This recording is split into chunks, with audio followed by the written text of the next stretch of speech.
Hey Google, pwede ko bang habulin yon? Huwag kang maghabol kung iniwan ka na tanga. Masasaktan ka lang ulol. Kaya maraming di makamove on.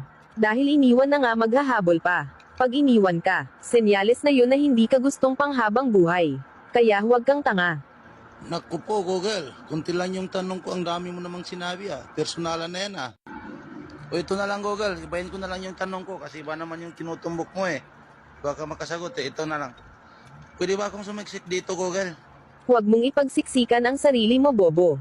Kung wala ng space para sa'yo, dumistansya ka na lang tanga. Kung patuloy mong ipagsiksikan ang sarili mo, masasaktan ka lang sa mga makikita mo. Ay, naku po Google.